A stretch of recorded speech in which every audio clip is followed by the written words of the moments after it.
A paz, irmãos. Trazer aqui uma palavra no livro de Lucas, capítulo 23, de verso 44 a 49, que fala sobre a crucificação do Senhor Jesus, fala sobre a morte dele e fala sobre o sepultamento e a ressurreição de Jesus, fala sobre Simão, fala de Jesus rumo ao Calvário, Jesus perante Herodes, a Pilatos. Aqui fala tudo sobre isso, mas vai dizer assim: já era quase a hora sexta, escurecendo-se o sol, houve trevas sobre toda a terra até a hora nona, e rasgou-se pelo meio o véu do santuário. Então Jesus clamou em alta voz: Pai, nas tuas mãos entrego meu espírito. E dito isto, expirou. Vendo o centurião o que tinha acontecido, deu glória a Deus, dizendo: verdadeiramente este homem era justo. E todas as multidões reunidas para este espetáculo, vendo o que havia acontecido, retiraram-se a lamentar, batendo nos peitos. Entretanto, todos os conhecidos de Jesus e as mulheres que o tinham seguido desde a Galiléia permaneceram a contemplar de longe estas coisas.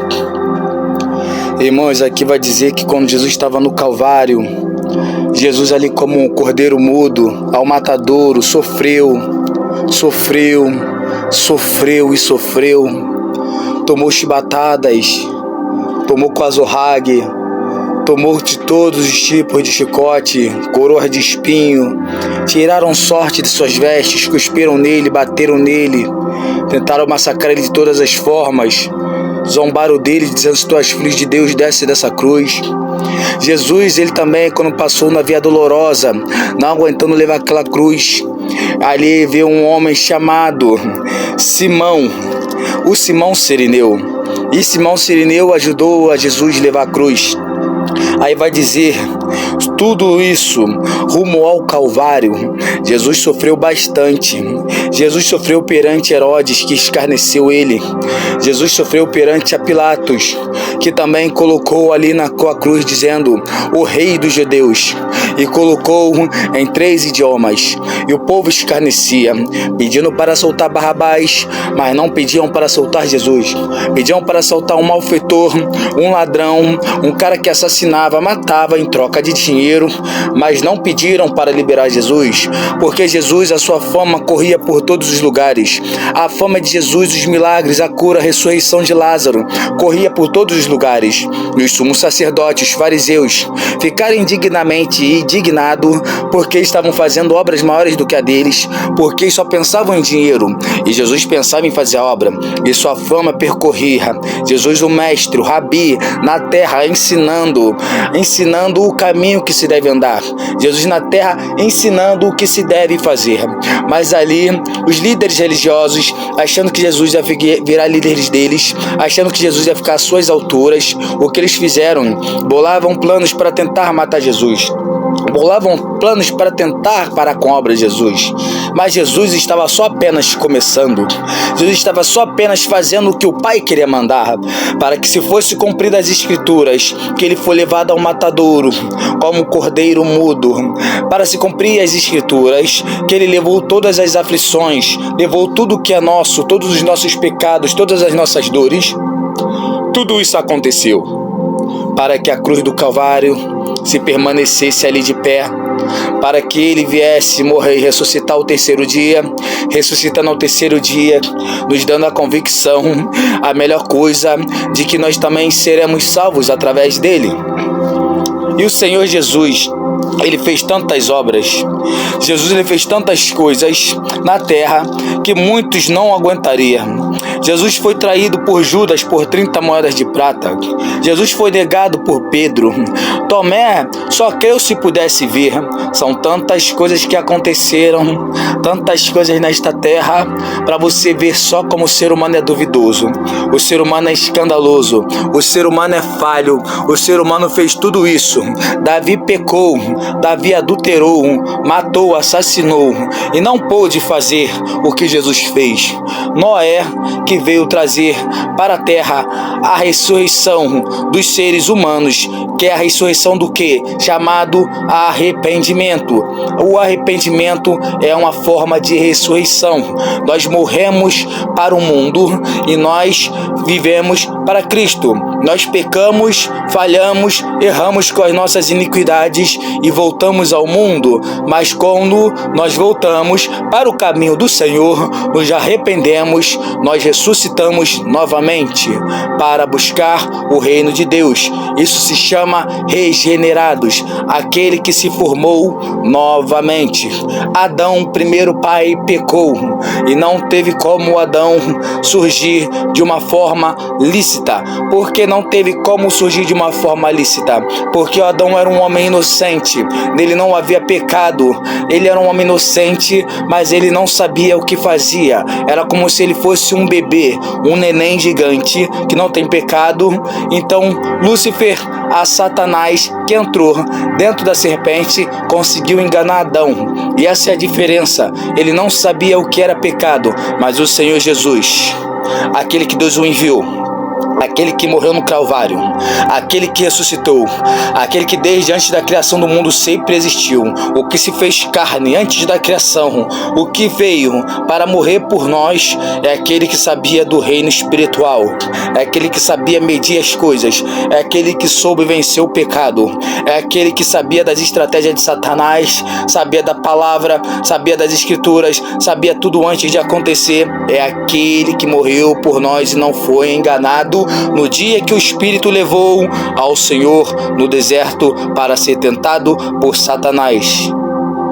Mas Deus, Ele é tão misericordioso, Ele é tão tremendo para nossas vidas, porque Ele sabe o que Ele faz. Pedro foi avisado que ele negaria Jesus. E quantos Pedros existem? Muitos Pedros negam a Jesus e voltam de novo a ressuscitar ao arrependimento. Quantos Toméres existem? Quantos Tomé tem na terra que só crê vendo o milagre? E mesmo assim volta ao arrependimento, ressuscitando de volta para as boas obras. Judas, quantos Judas tem para trair? Tem muitos que se suicidam e outros que não se suicidam e voltam ao arrependimento e voltam ao caminho do Senhor. Mais uma forma de ressurreição, que é morrer para o mundo de novo e nascer para Cristo. E Jesus, ele pregava, ele falava tudo para o povo ouvir. Jesus era o único e verdadeiro mestre. Não havia outro igual a ele. O Cristo, o Filho de Davi, aquele que veio e morreu por nós, aquele que nos ensinou, aquele que nos mostrou a purificação do templo, que está em Lucas, capítulo 19, 45. Depois, entrando no templo, expulsou os que ali vendiam. Casa do Senhor não é casa de venda. Casa do Senhor é casa de adoração, casa de força, casa de edificação, casa de restauração. E dizendo-lhes o que estava escrito: a minha casa será casa de oração, mas vós a transformastes em covil de salteadores. Muitos estão transformando a casa de Deus de covil de salteadores, vendendo feijão ungido, vendendo óleo ungido, vendendo água ungida. A casa do Senhor não é casa de venda. A casa do Senhor é casa de oração, é casa de adoração, é casa de reunião, é casa de purificação, é casa de restauração, é casa de renúncia, é casa de ressurreição, é casa de regenerados. A casa do Senhor é casa para buscar o teu nome. Ali o nome que é sobre todo nome, o nome que tem todo o poder.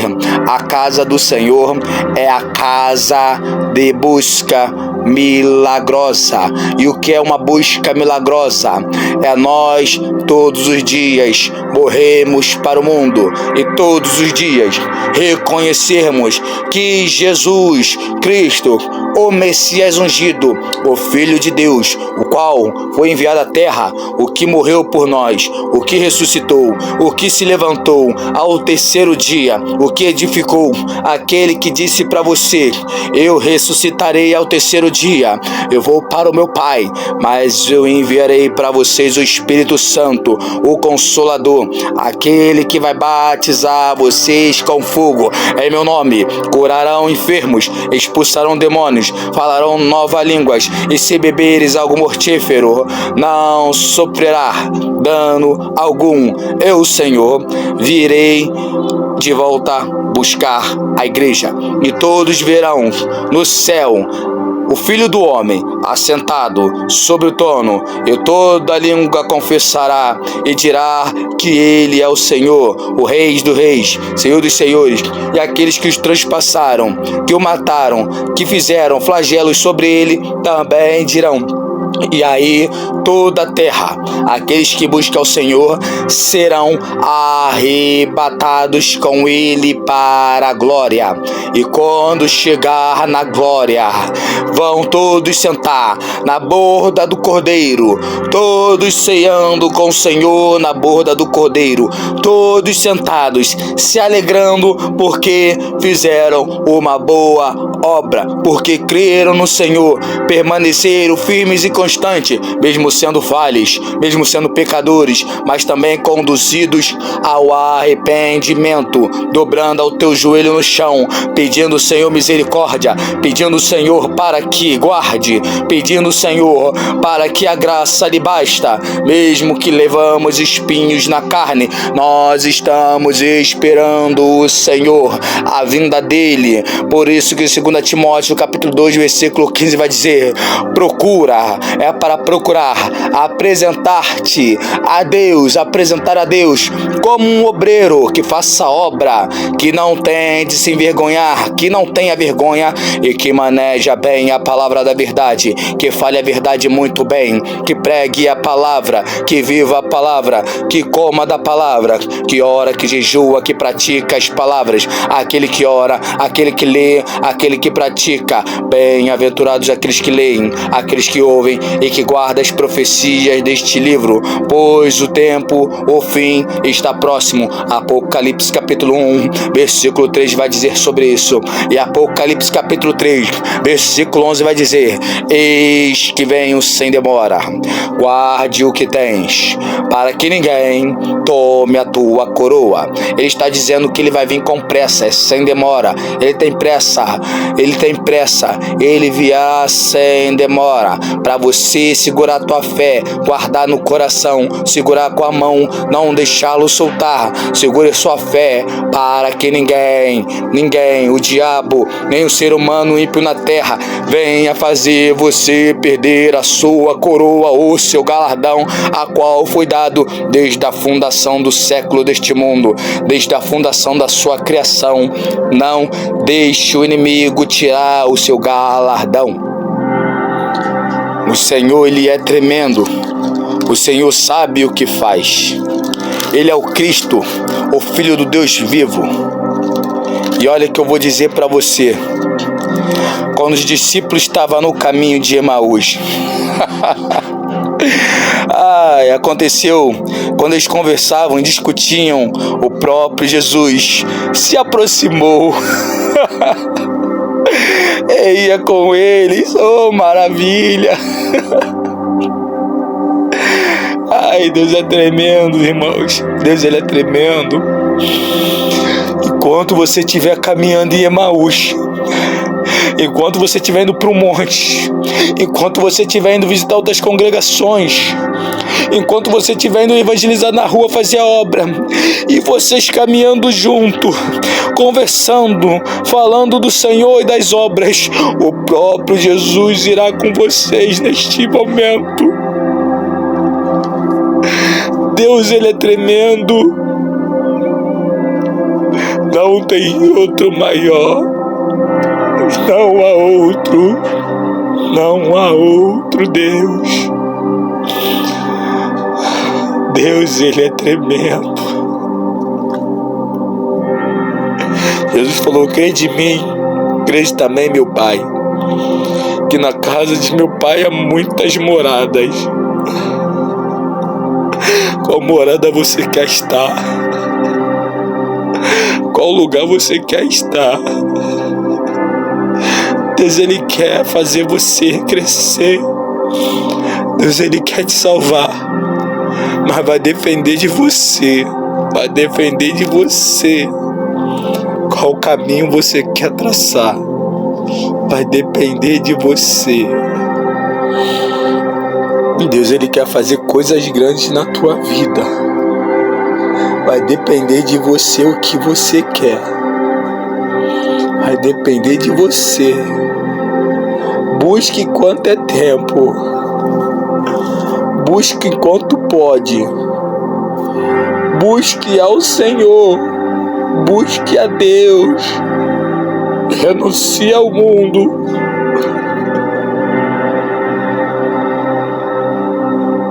Renuncie ao mundo. Porque o Senhor, Ele quer fazer coisas grandes na tua vida. No nome de Jesus. Renuncie ao mundo. Pois Ele tem coisas grandes a fazer por você. E aqui eu deixo essa palavra. Arrependa-se. Arrependa-se enquanto há tempo.